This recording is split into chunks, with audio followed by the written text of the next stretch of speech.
Hola, muy buenas tardes. Bienvenidos al noticiero del mediodía. Hoy es 5 de enero del año 2021. Comparta con nosotros la próxima hora de informaciones. ¿Cómo está, Froilán? ¿Qué tal, Diana? ¿Qué tal, amigos? Comenzamos y lo hacemos como de costumbre presentándoles nuestros titulares. Recibe Díaz-Canel cartas credenciales de nuevos embajadores. Llaman a autoridades sanitarias a extremar medidas ante aumento de nuevos casos de COVID-19. Se instala la Asamblea Nacional de Venezuela e inicia su periodo de gestión. Ya comenzamos con las informaciones. El presidente de la República de Cuba, Miguel Díaz-Canel Bermúdez, acompañado por el ministro de Relaciones Exteriores, Bruno Rodríguez Parrilla, recibió este martes las cartas credenciales de 10 nuevos embajadores en ceremonia celebrada en el Palacio de la Revolución. El presidente Miguel Díaz-Canel recibió a la excelentísima señora Regine Lamour, nueva embajadora de la República de Haití, vecino país unido a Cuba por lazos históricos y de amistad. Las relaciones diplomáticas bilaterales fueron establecidas en 1904 y reanudadas en 1996 tras décadas de interrupción. El mandatario ratificó la disposición a avanzar en el fortalecimiento y ampliación de los vínculos. Al dar la bienvenida al nuevo embajador del Reino de España, excelentísimo señor Ángel Martín Pesis, el jefe de Estado calificó de especiales las relaciones entre ambos países y abogó por continuar su desarrollo en las más diversas esferas. Agradeció el apoyo recibido de Madrid en la lucha contra el bloqueo estadounidense, en especial en el enfrentamiento a las leyes extraterritoriales con las que Washington busca recrudecer su guerra económica contra la mayor de las Antillas. El excelentísimo señor Bonifaz Viñón es el nuevo representante diplomático de la República de Benin. Al presentar sus cartas credenciales, transmitió el saludo de las máximas autoridades de su país y expresó la esperanza de que su designación en La Habana constituya el punto de partida para la ampliación de los vínculos entre las dos naciones que cumplen 47 años de establecidos. Miguel Díaz-Canel recibió también las cartas que acreditan a la excelentísima señora María de Lourdes Batista Mendoza Taborda Embaló como nueva embajadora de Guinea-Bissau. La diplomática agradeció la colaboración cubana, en especial la participación de una brigada médica en el combate a la COVID-19 y transmitió la invitación del presidente Umaro Sissoco Embaló a su homólogo cubano para realizar una visita de Estado a ese país africano. El excelentísimo señor Shibru Mamo Kedida se acreditó como embajador de la República Democrática Federal de Etiopía. Al entregar sus cartas credenciales, destacó los profundos lazos que unen a los dos países desde hace décadas y aseguró que el pueblo cubano está en la mente y en el corazón de los etíopes. Abogó por estrechar la colaboración en esferas como la ciencia, la tecnología, la educación y la transferencia de conocimientos. El mandatario dio también la bienvenida a la excelentísima señora Nana Juliana, nueva embajadora de la República de Indonesia. Al saludarla, aseguró que la participación de Cuba como país observador en la Asociación de Estados del Sudeste Asiático, ASEAN, abre un nuevo camino para la ampliación y diversificación de las relaciones bilaterales que ya se manifiesta en otros foros internacionales. Miguel Díaz-Canel recibió también al nuevo embajador de la República de Mali, excelentísimo señor Mamadou Diagouraga, a quien agradeció el papel de ese país en el seno de la Unión Africana y otras organizaciones en el apoyo a la lucha de Cuba contra el bloqueo de Estados Unidos. Le ratificó la disposición de la nación caribeña a ampliar la colaboración con Mali en los más diversos sectores.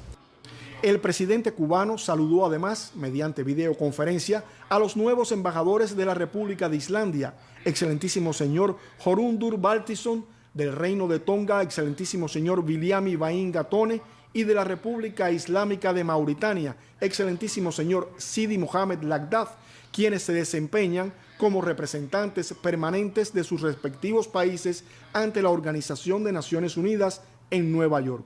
El mandatario les expresó la voluntad de Cuba de trabajar de conjunto con sus gobiernos y pueblos en la profundización de los vínculos bilaterales. Miguel Díaz-Canel aseguró a los nuevos embajadores que contarán en todo momento con el apoyo del gobierno cubano para el exitoso desempeño de su labor. Héctor Martínez, Sistema Informativo de la Televisión Cubana.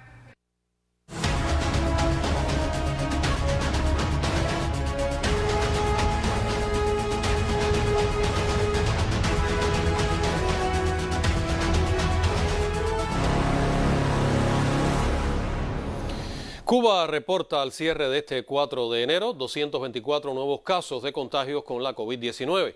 El país acumula hasta la fecha un acumulado de 12.964 muestras positivas a la enfermedad. El Ministerio de Salud Pública llama a la disciplina y la responsabilidad individual.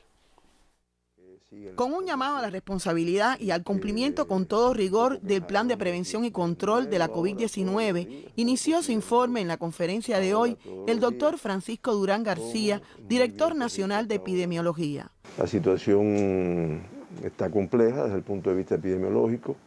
La transmisión se ha extendido a territorios que hacía meses no tenían ningún caso de COVID y es bueno que la población vea que hay tensión, porque a veces cuando no hay diferentes mecanismos. Uno es este, que bueno, si se va a poner diariamente en la conferencia es porque indiscutiblemente tiene una importancia lo que nos está pasando. En otro momento de su intervención, el doctor Durán insistió en la necesidad de tener cuidado con niños y las embarazadas, con más de 100 contagios en el país. Al analizar el comportamiento de la enfermedad, reconocía la dispersión en el territorio nacional y el peligro de las transmisiones autóctonas, que a su vez están relacionadas con casos importados. Otro elemento importante es que el 69,2% de los positivos son asintomáticos, un elemento determinante en la propagación del virus, pues actúa de forma silenciosa. Cuando hablamos de autóctonos, estamos hablando de transmisión de la enfermedad. Por lo tanto, la provincia o el municipio que tiene un mayor número de casos autóctonos, pues quiere decir que ha tenido transmisión de la enfermedad. Las provincias de Matanzas, La Habana y Guantánamo son las que mayores cifras presentaron, aunque existen territorios en el país que nunca han reportado casos de la enfermedad, como los municipios Tercer Frente en Santiago de Cuba y Yateras en Guantánamo. En su intervención reconoció el trabajo en las escuelas, que hasta la fecha no se han reportado ningún contagio, y se trabaja en el mantenimiento y cumplimiento de las medidas preventivas. También comentó sobre los estudios que se realizan en el país con pacientes tanto asintomáticos como asintomáticos para conocer la repercusión en las alteraciones y secuelas que deja independientemente de la edad, sexo, entre otros parámetros. Siempre hablamos, 60 y pico, un 70 y pico % de personas asintomáticas. Hay personas que transcurre toda su enfermedad y no tienen síntomas, pero las secuelas están ahí. Finalmente insistió en el cumplimiento de las medidas higiénicas, del lavado de las manos, el uso del nasobuco y el distanciamiento social. Hilda Suárez, Sistema Informativo de la Televisión Cubana. Y a propósito de la situación epidemiológica que vive el país, el presidente de la República de Cuba, Miguel Díaz-Canel Bermúdez, expresó su confianza de que el trabajo de todos posibilitará revertir el complejo escenario por el cual atraviesa el país. El mandatario encabezó este lunes, junto al segundo secretario del Comité Central del Partido, José Ramón Machado Ventura, la reunión del Grupo Temporal de Trabajo para el Enfrentamiento a la COVID-19, en la que también participaron el vicepresidente Salvador Valdés Mesa y otros integrantes del gobierno. El titular de la Asamblea Nacional, Esteban Lazo Hernández, asistió mediante videoconferencia. Ante el comportamiento de sus respectivos indicadores sanitarios, en la reunión se decidió pasar a la fase 3 de la etapa recuperativa a las provincias de Pinar del Río, Matanzas y Villa Clara, y mantener en esa fase a La Habana, Cienfuegos y Santiago de Cuba.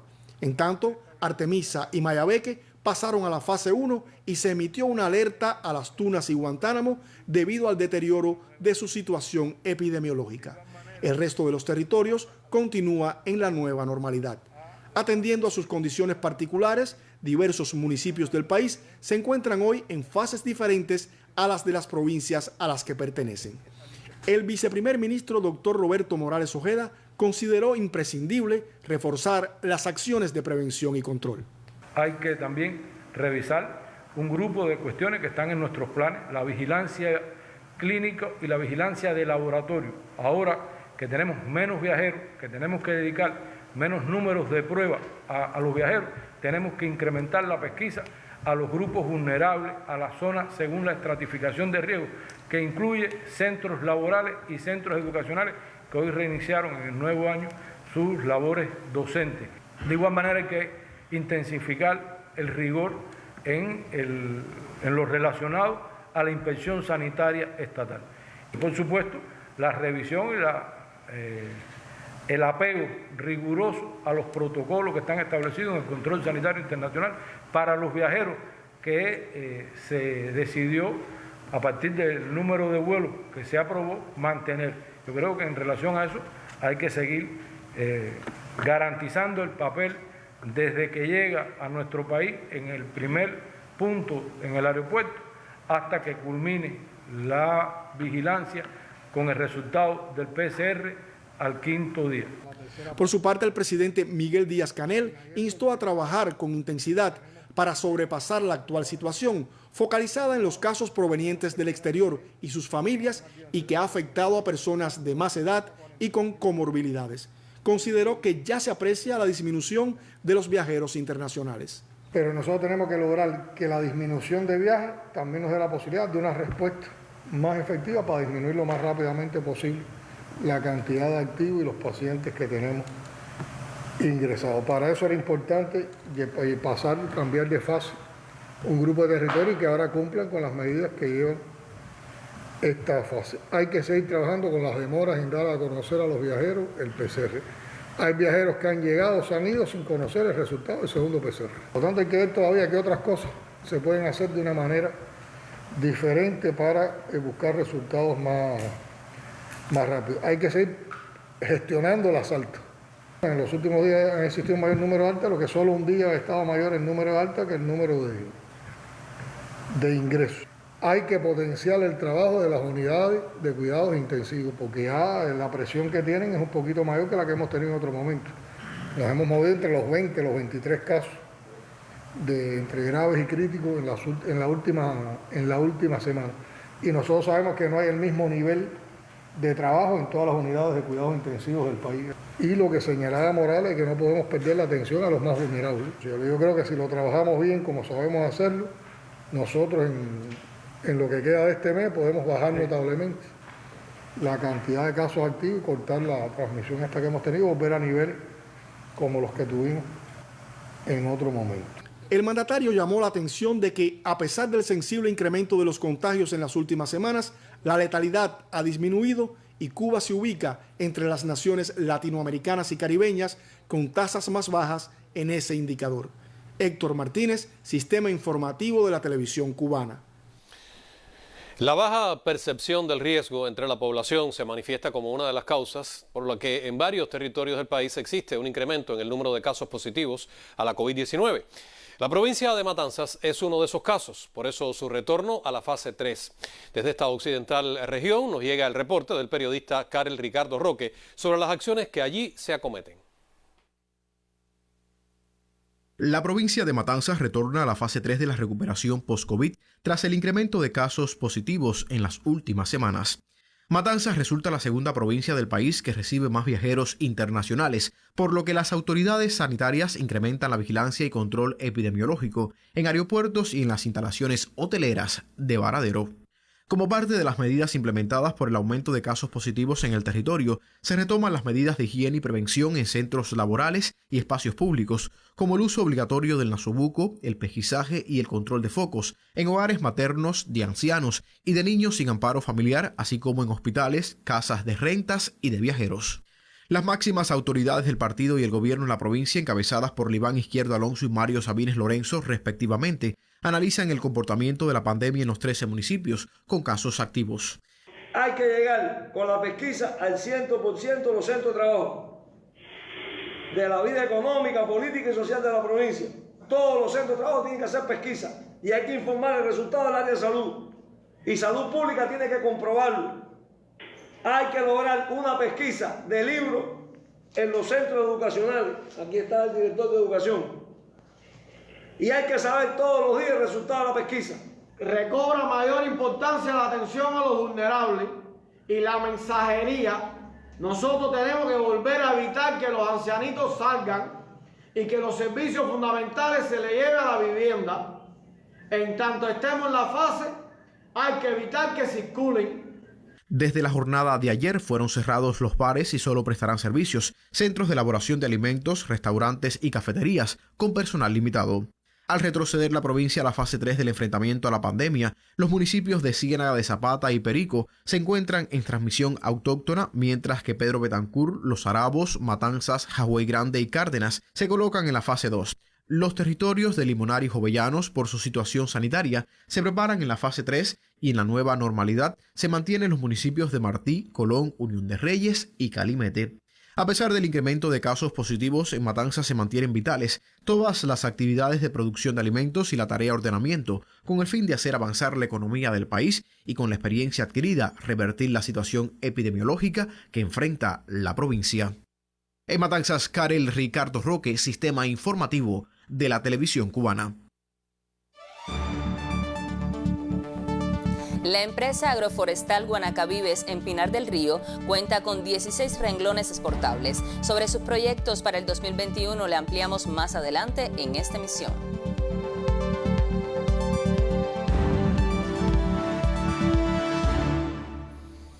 Esta mañana se informó en conferencia de prensa que Matanzas será la sede del acto nacional por el Día de la Ciencia Cubana el próximo 15 de enero.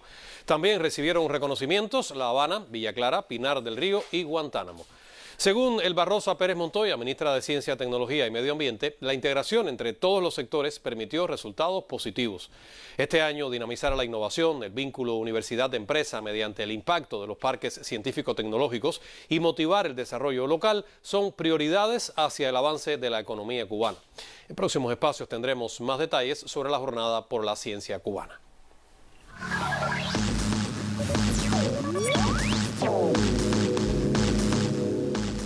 ¿Qué tal? Buenas tardes. Comenzamos este segmento internacional en Venezuela. Allí la nueva Asamblea Nacional, Parlamento unicameral de ese país, de Venezuela, se instala oficialmente hoy con una mayoría política representada por las fuerzas revolucionarias integradas en el Gran Polo Patriótico. Tras las elecciones parlamentarias del pasado 6 de diciembre de 2020, convocadas por el Consejo Nacional Electoral, el Gran Polo Patriótico aseguró 257 de los 277 escaños para un respaldo del 91,3%. Asimismo, de los 48 escaños por adjudicación nacional, 37 los conquistó la Alianza de las Fuerzas Revolucionarias. Para los venezolanos, la nueva asamblea representa el retorno a la institucionalización del poder legislativo, el cual, recuerden, estuvo durante 5 años bajo desacato por desconocer a los restantes poderes del Estado. Por cierto, a la instalación de la Asamblea Nacional de Venezuela asiste una delegación parlamentaria cubana que encabeza nuestra vicepresidenta de la Asamblea Nacional del Poder Popular, Ana María Marín Machado. Vamos a continuar en México.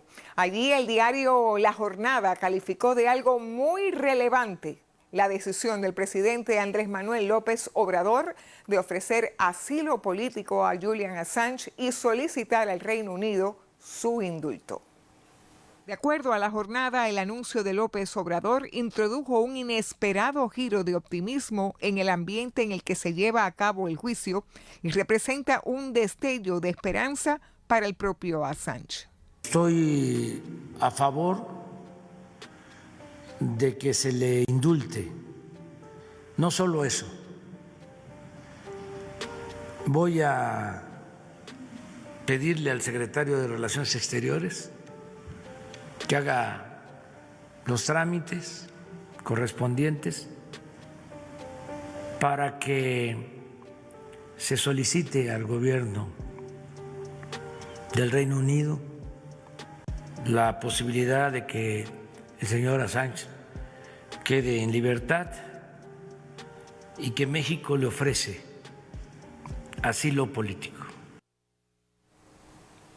De acuerdo a La Jornada, la salida ofrecida por López Obrador permitiría poner fin a la grave injusticia cometida durante más de una década contra Julian Assange y al mismo tiempo de esperanza a la defensa de la libertad de expresión en el planeta.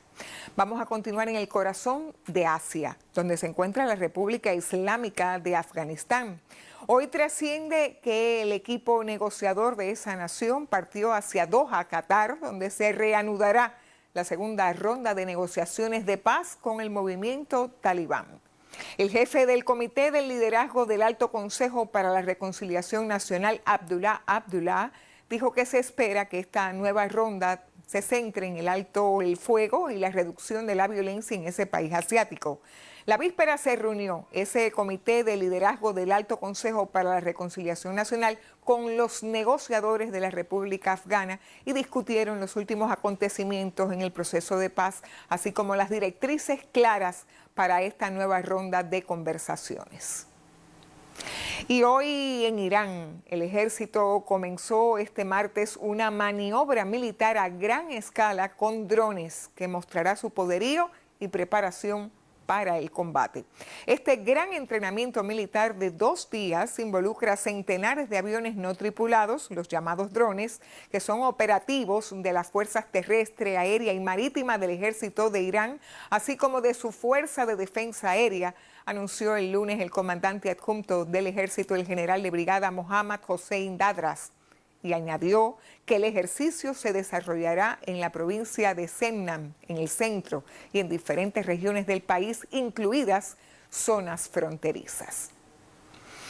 Y quiero terminar en Estados Unidos con 2 importantes informaciones. La primera es que hoy el estado de Georgia vota por 2 puestos en el Senado que definirá si la Cámara Alta queda en manos de los republicanos o los demócratas.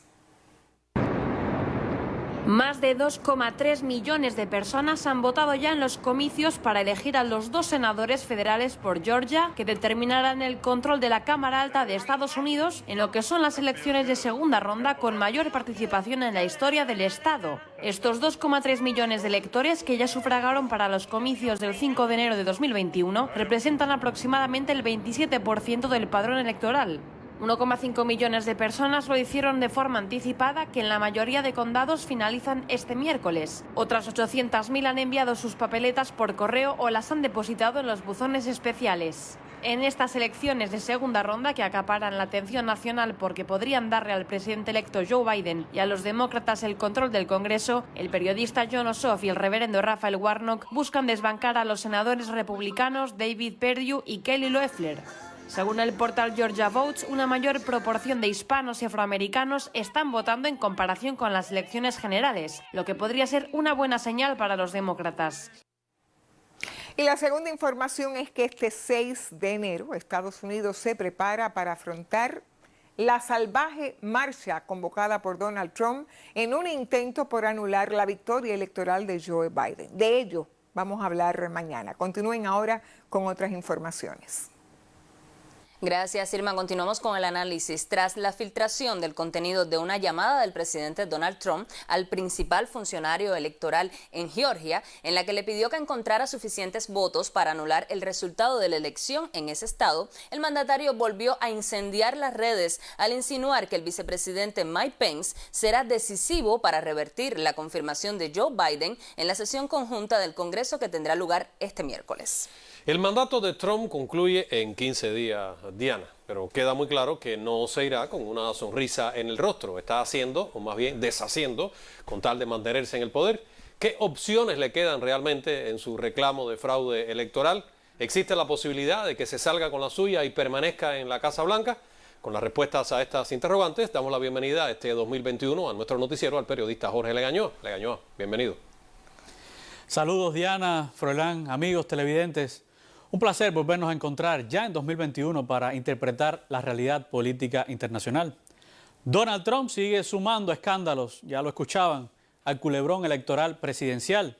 Primero le pidió una ayudita al secretario de Estado de Georgia para que encontrase 11.780 votos a su favor, un sufragio más que Joe Biden, lo que le daría la victoria allí. Luego ha dicho que su vicepresidente Mike Pence lo apoyará en la sesión conjunta del Congreso de este miércoles, en la que se contarán los votos del colegio electoral. 1-1. Según Trump, Pence sería decisivo para impedir que se confirme la victoria del demócrata en las elecciones del pasado noviembre. Me preguntan si es esto posible.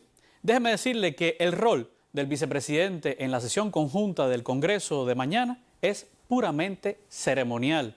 Pence, en su doble condición de vicepresidente del país y presidente del Senado, no tiene el poder unilateral de rechazar el resultado del colegio electoral que dio ganador a Biden. Incluso un juez federal en Texas desestimó la semana pasada una propuesta de legisladores republicanos que buscaba darle a Pence la autoridad legal para revocar los comicios. No obstante a esto, en la sesión conjunta del Congreso arderá Troya y será un proceso dilatado porque ya 13 senadores republicanos y varios seguidores de Trump en la Cámara de Representantes aseguraron que objetarán el conteo de papeletas en varios estados. ¿Qué piden los republicanos? Una auditoría de emergencia de 10 días en los territorios en disputa, tomando en cuenta las acusaciones de fraude, supuestas violaciones y aplicación laxa de la ley electoral.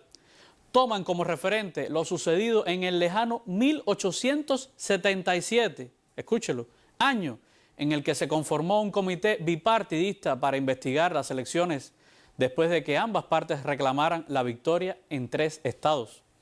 Una vez terminada la búsqueda de irregularidades, se evaluarían los hallazgos y se podría convocar a una sesión legislativa especial para certificar un cambio en el voto del colegio electoral, si fuera necesario.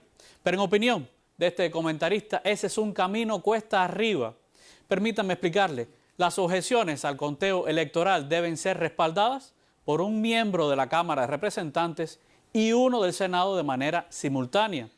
Se detiene la sesión conjunta y cada Cámara se retira a evaluar y debatir la propuesta. Esto toma aproximadamente un par de horas y luego sigue una votación. Para que los votos electorales de un estado sean anulados, se necesita mayoría en ambas cámaras.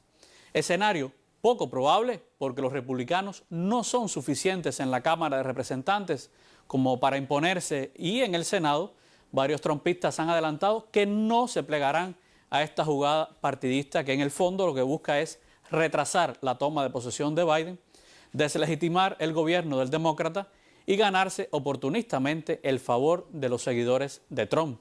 No es la primera vez que miembros del Congreso desafían el resultado del colegio electoral. Ocurrió más reciente en el año 2004, pero sí será el mayor guirigay de este tipo en casi siglo y medio y señal de la extrema polarización política que vive ese país y del protagonismo a pesar de la derrota que continuará teniendo Trump en el ámbito social estadounidense.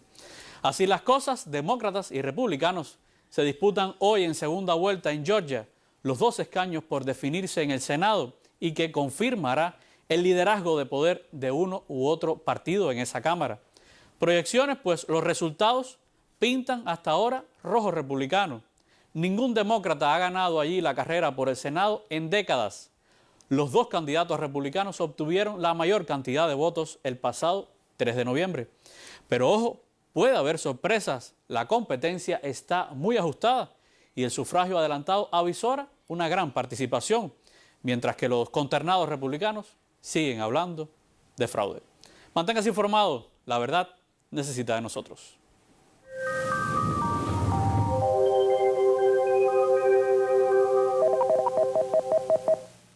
Hola, ¿qué tal? Buenas tardes. Hemos tenido lluvias en el occidente del país, desde Pinar del Río hasta la provincia de Mayabeque. Los nublados del frente frío avanzan ya sobre el centro del territorio nacional, ahora más debilitado.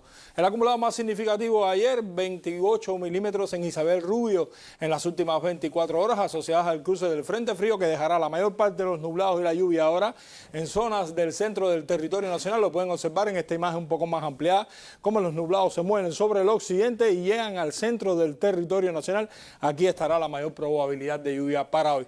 Entonces tendremos una tarde nublada en la región central, algunos chubascos y lluvias principalmente en zonas de su costa norte, más aislados en el occidente y muy escasos en el resto del oriente del país, donde estará parcialmente nublado con baja probabilidad de lluvia.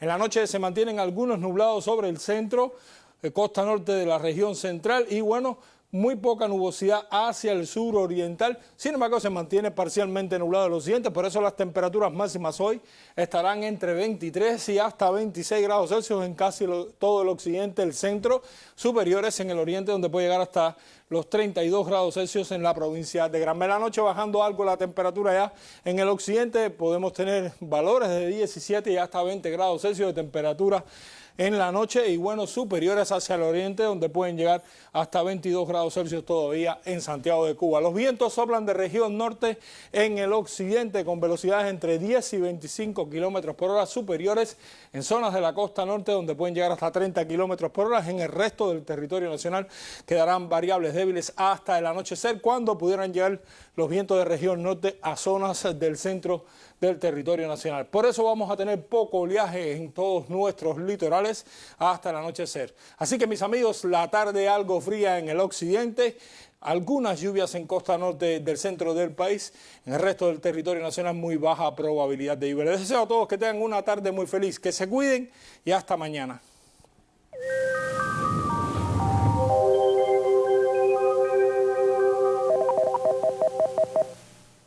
Este lunes, en el espacio televisivo Mesa Redonda, compareció la ministra presidenta del Banco Central de Cuba, Marta Wilson González, para esclarecer diversos criterios expuestos en las redes digitales. Sobre el tipo de cambio, puntualizó que se mantiene un CUC a 24 pesos. En el caso de las monedas libremente convertibles, reiteró que el cambio oficial es a 24 pesos por $1. Asimismo, agregó que los bancos del país durante estos primeros 15 días del año estarán trabajando en horario extendido de 8:30 de la mañana a 7:30 de la tarde en La Habana y de 8 de la mañana a 8 de la noche en el resto del país. La ministra presidenta del Banco Central de Cuba dijo que para la entrega de billetes de alta denominación se concibió establecer 3 juegos de configuración en los cajeros para que el cliente pueda acceder a billetes más pequeños.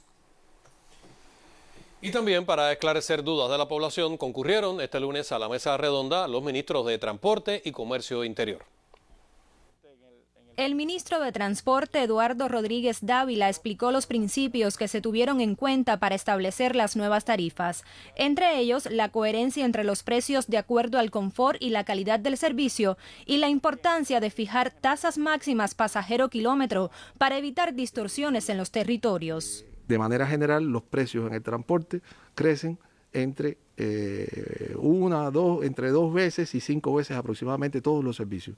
Hay algunos casos que se incrementan un poquito más y son casos que estamos de hecho revisando. Hemos tenido que atender un balance que es delicado, que es lo que puede pagar la población, que no siempre la población puede pagar el costo del transporte, lo que se requiere para que una empresa sea rentable y lo que el presupuesto es capaz de asimilar. Rodríguez Dávila señaló que en las transportaciones locales se han incrementado los gastos 9.85 veces, pero esto no puede trasladarse de manera directa a los precios. Se fijaron tasas de pasajero kilómetro por cada tipo de servicio que se aplicaron para todo el país. Y con esas reglas, los gobiernos, es decir, las empresas provinciales de transporte, que son las que prestan estos servicios, conformaron las tarifas. En cuanto a la transportación urbana de pasajeros, es decir, aquella que se realiza dentro del perímetro de las ciudades o áreas urbanizadas, las tarifas crecieron 5 veces. El ministro de Transporte precisó que el nuevo precio para La Habana es de 2 pesos y 1 para el resto del país. Por otra parte, señaló que las tarifas a aplicar en la transportación en medios de porteadores privados se aprueban por los gobiernos locales y deben crecer en un entorno entre 1.5 y 2 veces con relación a las actuales. Es un proceso complejo y lo estamos haciendo con el oído pegado al piso, para decirlo correctamente, y atendiendo cada una de las preocupaciones. Nuestros sistemas de atención a la población están disponibles. Los teléfonos habituales, nuestra página web, las vías que normalmente se utilizan para atención a la población en el ministerio y en las provincias, en las empresas provinciales de transporte, están disponibles para cualquier atención. También en el espacio televisivo, la ministra de Comercio Interior, Betsy Díaz Velázquez, se refirió a las dudas y preocupaciones relacionadas con la canasta familiar normada. En su intervención realizó un análisis de la venta del pan, el cual adolece de la calidad esperada por la población. Se han realizado más de 231 inspecciones en 15 provincias, se han detectado varias inconformidades, medidas disciplinarias, pero la realidad es que en varios territorios el nivel de producto que se ha quedado en el establecimiento denota de que la relación calidad-precio no es la que debía existir. De ahí, bueno, la exigencia que está teniendo la industria, que tienen que tener los gobiernos locales, porque esto es un producto que se realiza por las empresas alimentarias locales, y de esa manera obligar a que el vendedor cumpla el gramaje, las normas que están establecidas y todo lo que industrialmente se requiere. Díaz Velázquez aclaró sobre la aceptación de CUC en las cadenas de tiendas. Todos los temas que han salido se están revisando, además con inmediatez, por lo tanto, nada aquí está concluido. Nosotros estamos actualizando a la población por dónde están las cosas, pero todo, los precios en CEDUCEP, dónde se recibe, por qué no se recibe. Y lo más importante, no puede quedar un municipio que no tenga una unidad, que no reciba CEDUCEP, porque sería realmente contraproducente con lo que se ha previsto. Daimi Díaz Breijo, Sistema Informativo de la Televisión Cubana.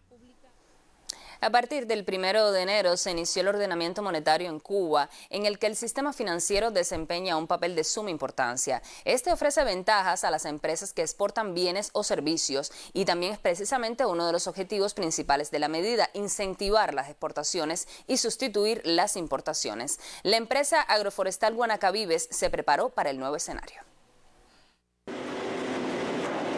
Una preocupación en muchas empresas es contar con la liquidez monetaria que le permita enfrentar los nuevos salarios.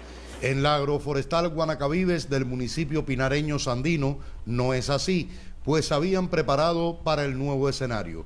Hoy cuentan allí con 16 renglones exportables y van por más. Específicamente el carbón y la diversidad en el caso de las exportaciones, con el caso de los tutores, en la carpintería y también insertándonos en el tema del Mariel, que ya lo hemos hecho. Aun cuando en 2020 la COVID dificultó el comercio mundial, Guanacavives logró exportaciones por casi $500,000 de pesos.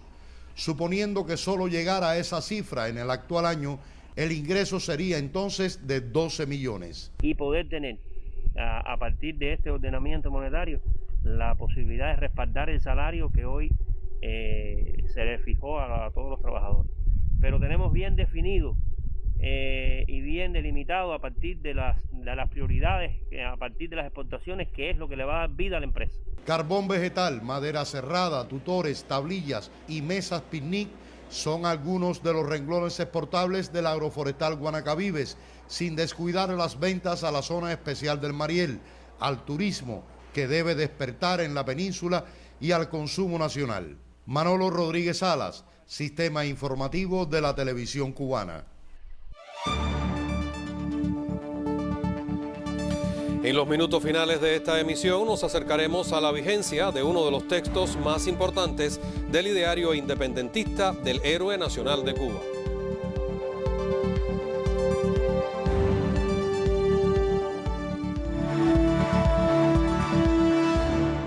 El paso de la Caravana de la Libertad del Ejército Rebelde por tierras avileñas, liderado por el comandante en jefe Fidel Castro, iniciaba una nueva etapa en la historia de nuestra patria.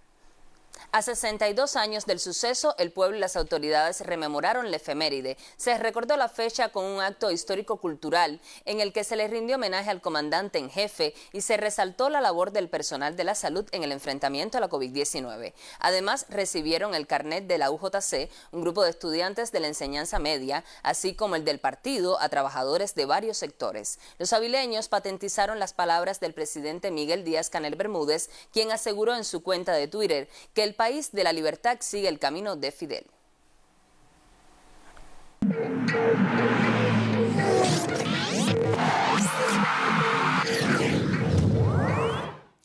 Muy buenas tardes, momento para los deportes al mediodía. La Serie Nacional de Béisbol reanudó sus acciones con una doble cartelera que inició este martes desde las 10 ante Meridiano y que busca los 6 boletos que quedan en disputa para la postemporada.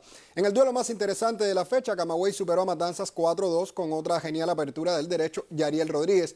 Por su parte, el líder Santi Espíritus derrotó a Cienfuegos 12-2 con otro éxito para el derecho Joenzo Carras, según indica el colega Primitivo González. Granma también superó a Artemisa 5-1. El narrador Roberto Rodríguez añade que a los lazanes les bastó la tercera entrada para definir el choque, donde conectaron todos sus imparables y anotaron todas sus carreras. En el duelo que transmitió Tele Rebelde, Las Tunas se dio ante Mayabeque 7-4, con victoria para el destacado novato Marlon Vega. Javier Carabeo decidió con cuadrangular como emergente. Industriales volvió a jugar en el Estadio Latinoamericano y lo hizo con éxito ante Guantánamo de 6-0 y excelente trabajo del abridor Brian Chi. Su éxito se combinó con la derrota de Pinar del Río ante Holguín por la mínima para intercambiar lugares en la tabla de posiciones. Wilson Paredes detuvo a los pativerdes para llevarse la victoria y Yusmel Velázquez se anotó el salvamento, según nos indica el periodista Ernesto Amaya. Por último, informa el colega Randolph Medina que Villa Clara venció a Ciego de Ávila 5-1 con jonrón de Yurien Vizcaíno. Elier Carrillo se llevó el triunfo desde el montículo. Como ya se conoce, la subserie entre Santiago de Cuba y la Isla de la Juventud fue pospuesta por estudio epidemiológico a la nómina de las avispas. A esta hora se efectúan los demás encuentros de la fecha. Y un total de 15 luchadores cubanos viajarán el venidero 10 de enero hacia la ciudad de Niza, en Francia, para intervenir en el Gran Premio de ese país, primer certamen internacional de la temporada en este deporte. Luis de la Portilla, comisionado nacional, aseguró al sitio Digital Hit que los integrantes de la delegación serán 7 grequistas, 4 libristas e igual cifra de mujeres. El elenco del estilo clásico, dirigido por Raúl Trujillo, estará liderado por el triple campeón olímpico Mijaín López, quien aprovechará la ocasión para entrenarse y apreciar potenciales rivales en los Juegos Olímpicos de Tokio. Junto a Mijaín componen el plantel greco-romano Ismael Romero, Luis Horta, Giovanni Peña, Daniel Gregorich, Gabriel Rosillo y Oscar Pino. El elenco del estilo libre, conducido por Julio Mendieta, presentará a Alejandro Valdés, Yandri Garzón y Reineri Salas, dueños de cupos olímpicos, en tanto completa el elenco Reineri Sandreu, quien buscará su clasificación durante el torneo preolímpico. En cuanto a la plantilla femenina, comandada por Filiberto Delgado, está conformada por Yusneili Guzmán, Liana Montero, Yudari Sánchez y Milaimis Marín. Y del panorama extranjero, el esloveno Luka Doncic sigue haciendo historia en la NBA al entrar en la lista de jugadores más jóvenes con más de 1.000 unidades en puntos, rebotes y asistencias. En su reciente presentación ante Houston Rockets, Doncic lideró el éxito de los Mavericks con un triple doble de 33 tantos, 16 rebotes y 11 asistencias. Con estos números, el prodigio esloveno acumula ya a sus 21 años y al inicio de su tercera temporada en la NBA, más de 3.400 puntos, 1.190 rebotes y 1.000 asistencias en apenas 139 partidos. Según reporta el diario Marca, solo 3 jugadores necesitaron menos encuentros para convertirse en milenarios en esas 3 categorías estadísticas. El legendario Oscar Robertson con 98, el joven de los Sixers Ben Simmons en 123 y la mítica estrella de Los Ángeles Lakers Magic Johnson, quien lo consiguió con 126 encuentros. Doncic supera en este particular ranking a LeBron James, quien necesitó 19 partidos más para alcanzar ese triple doble histórico. Así llega el punto final para los deportes al mediodía. Tenga usted muy buenas tardes. Una empresa biotecnológica de Shenzhen, al sur de China, anunció hoy la creación de un equipo capaz de detectar en solo una hora la nueva cepa del coronavirus SARS-CoV-2 más infecciosa y descubierta en Reino Unido. A propósito de esa información, que sin duda es una buena noticia, Diana, vamos a revisar los datos de la incidencia de la pandemia en el mundo, que ya supera hoy los 86 millones de casos y suma 1.865.882 fallecidos, en tanto 61 millones de personas se han recuperado. Según resultados de las últimas horas, un total de 18 países superan el 1.000.000 de enfermos. Estados Unidos, con más de 21.300.000 contagiados, es la nación más afectada, seguida de la India, con unos 10.373.000 enfermos. Brasil supera los 7.754.000. En cuarta posición se encuentra Rusia, país que acumula más de 3 millones de casos. Y por último, el Reino Unido informa un total de 2.713.563 pacientes con COVID-19. Estados Unidos también es el país con más fallecidos por la pandemia a nivel mundial, al sumar 362.538 decesos. Lo continúa Brasil con unos 196.000. La nación asiática más afectada es la India, con más de 150.000 muertos. Le sigue México, otro país que también ha sido severamente afectado en nuestra región, que ya alcanza la cifra de 127.757 fallecidos. Y cierra estas estadísticas Italia, que contabiliza hasta hoy 76.329 muertos. La Dirección de Identificación, Inmigración y Extranjería del Ministerio del Interior de Cuba informó la próxima circulación en el país de un nuevo formato de la tarjeta de menor, correspondiente a los ciudadanos cubanos menores de 16 años de edad. El nuevo diseño es similar al documento de identidad de los mayores de edad y tendrá reflejado la palabra menor en el espacio destinado para la firma del titular. La fotografía se registrará de manera opcional a partir de los 5 años de edad y con carácter obligatorio desde los 12 años. El Ministerio de Finanzas y Precios aprobó la realización de impresiones de sellos del timbre con nuevas denominaciones para garantizar su abastecimiento y asegurar los niveles de venta requeridos, así como la circulación de 1.750.500 sellos. Se decidió la aprobación de sellos del timbre en las denominaciones de 50, 125, 500 y 1.000 pesos, pagaderos todos en pesos cubanos. La Universidad de Matanzas en el curso escolar 2021 acogerá nuevas carreras de ciclo corto con el objetivo de ampliar perfiles profesionales y matrícula. Entre las modalidades que se incorporarán al plan de estudios están asistencia turística, gestión de infraestructura ferroviaria, agua y saneamiento, administración de redes y seguridad informática y entrenador deportivo. Wendy Rodríguez Contino, Sistema Informativo de la Televisión Cubana. El Copelia de La Habana es uno de los lugares más concurridos de nuestra capital. Desde el 1 de enero, los precios de este centro, como los de la gastronomía, comercio y los servicios, también aumentaron. Hoy el Copelia varía sus precios ante las inquietudes y criterios de la población. En el siguiente reportaje, la periodista Maray Suárez recorrió este conocido lugar. El año 2021 sorprendía con nuevos precios en los servicios, comercio y gastronomía como parte del ordenamiento monetario del país. Uno de los cambios que causó más inconformidad fue el aumento de precios del helado y sus modalidades en el concurrido Copelia de La Habana. El helado en el barquillo, que es el área exterior que tenemos nosotros, va a valer 4 pesos. En el caso de las áreas interiores de Copelia, que son el área A, B, C, la cancha y la torre, el helado estaría en el orden de los 5 pesos, y en el caso del 4 Joyas, que es ya un salón donde el servicio es más personalizado y las bondades que preste el local son diferentes, el precio se mantendría en 7 pesos la bola de helado. Luego de una revisión del Consejo de la Administración Provincial de conjunto con Ministerio de Comercio Interior, Finanzas y Precios y la fábrica de helados Copelia, se analizaron los valores de eficiencia, llegando a la conclusión que no debe recaer ineficiencias de producción sobre los hombros de los clientes. Trabajar en función de reducir gastos, partidas que son importantes y que se pueden trabajar en función de ellas, como la electricidad, el agua y demás, y en base a esto se formaron los nuevos precios. Los visitantes entrevistados coincidieron en que calidad y variedad ha mejorado, pero otros fueron también sus puntos en común. A 5 pesos yo lo veo bastante bien, porque al final tú comprabas helado por la calle, ¿ves? Y te salía 5 pesos igual la bola. Yo en 5 pesos lo veo bastante bien. Claro, la calidad no es mala, es buena y el servicio es bastante asequible. La calidad de helado es buena, las bolas son grandes, el gramaje está bien. Lo midieron, vino un inspector y el gramaje estaba bien. Es verdad que los precios, a lo que valía el helado, ahora a lo que vale el helado, uno lo ve muy alto. Así es como tiene que estar el helado. Lo otro era un robo. Sí, así está perfecto. Pues yo lo veo bien, como tiene que ser. Yo supongo que se deba bajar un poquitico más, porque usted sabe cómo está la situación, donde a veces la situación económica nos afecta a unos cuantos, pero en cuanto a la calidad en el día de hoy, la vemos bastante bien. Yo todo lo sé que esto lleva mucha electricidad, esto lleva muchos gastos y es para el Estado. Pero bueno, le rebajaron un poquito de precio, pero no lo correspondiente todavía. Hoy, más allá de los precios, todo depende de la calidad en el servicio y la variedad de sabores. Sería bueno que junto con la subida de precios llegara la constancia en producciones, servicios y atención al cliente. Temas deficientes a lo largo de los años en nuestro país. Maray Suárez, Sistema Informativo de la Televisión Cubana.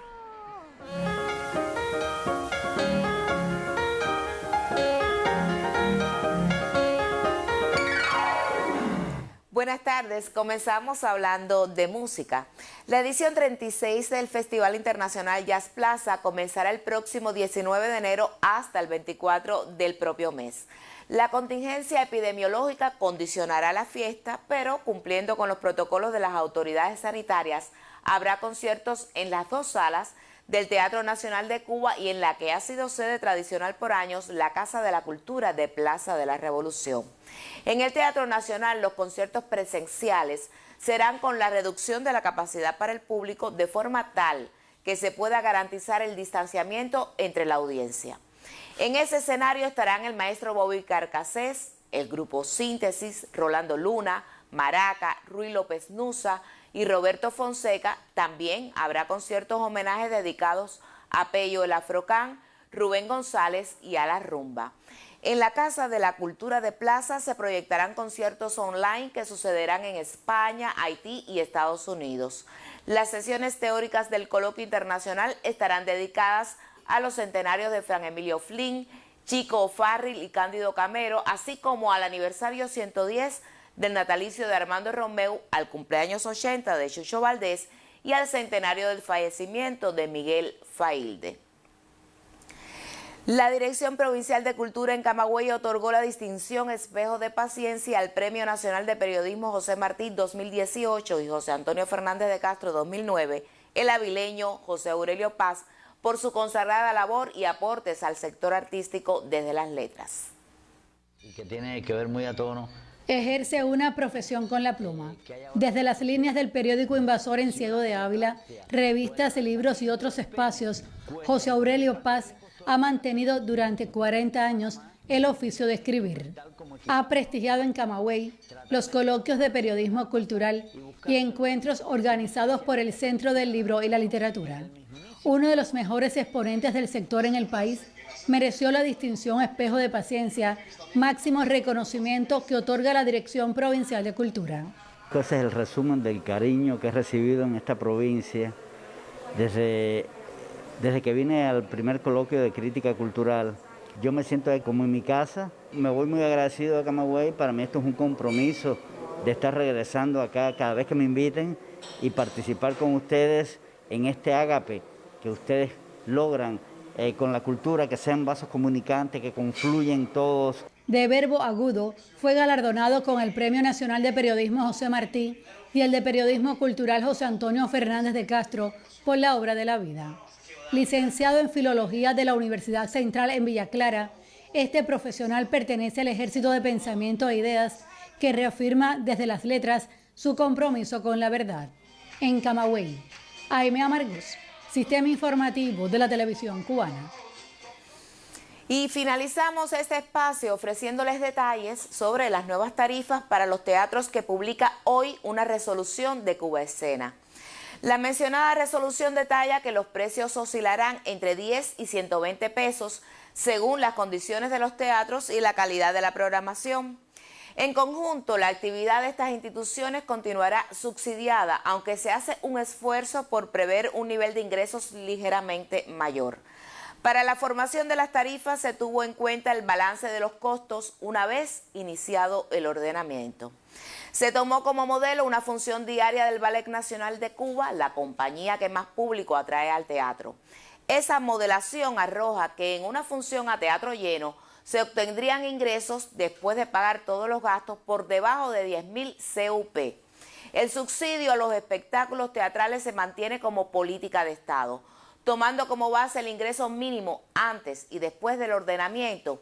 Un ciudadano invertía hasta hoy entre el 12 y el 13% de sus ingresos mensuales para asistir a una función del Ballet Nacional de Cuba. A partir de hoy, tendría que invertir poco más del 7%. Se mantienen las rebajas para estudiantes y personas con discapacidad.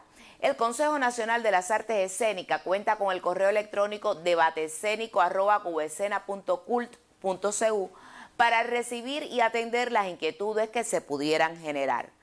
Todos los asuntos relacionados con el ordenamiento continúan en análisis y el gobierno cubano está evaluando las preocupaciones para adoptar medidas en cada caso que así lo requiera.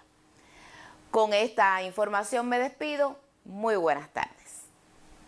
Muy buenas tardes también para ti, Dagné. Nosotros cambiamos de tema. El ensayo Nuestra América de José Martí vio la luz hace 130 años en la Revista Ilustrada de Nueva York y en el diario mexicano El Partido Liberal. Este texto es considerado uno de los más importantes del ideario del héroe nacional de Cuba. Una convocatoria a la unidad continental es el ensayo Nuestra América de José Martí, publicado en enero de 1891, una obra que mira a nuestro continente por dentro. Critica el apóstol al que desprecia sus orígenes y aboga por avanzar hacia el futuro con pies propios, con modelos políticos surgidos de la idiosincrasia, características, tradiciones e historia de los pueblos americanos, tomando lo mejor de los demás pero con base en lo autóctono. Acerca de ello escribió: injértese en nuestras repúblicas el mundo, y aclaraba, pero el tronco ha de ser el de nuestras repúblicas. En un corto texto expone la problemática continental y convoca a cada individuo, al que llama el hombre natural, a que actúe con pensamiento latinoamericanista y alienta: lo que queda de aldea en América ha de despertar. En este ensayo deja plasmada Martí su preocupación por los apetitos de Estados Unidos, hábil en aprovechar para sí las debilidades de los pueblos. Los árboles han de ponerse en fila para que no pase el gigante de las 7 leguas, escribió. Los estudiosos de la obra martiana consideran al ensayo Nuestra América como uno de los más importantes textos de su ideario, al fundirse en él latinoamericanismo, antirracismo y antiimperialismo. Trincheras de ideas valen más que trincheras de piedra, afirmó entonces, y en una exhortación a la unidad: es la hora del recuento y de la marcha unida, y hemos de andar en cuadro apretado, como la plata en las raíces de los Andes. Ideas martianas que trascienden y continúan abonando el camino para una América nueva. Gladys Rubio, Sistema Informativo de la Televisión Cubana.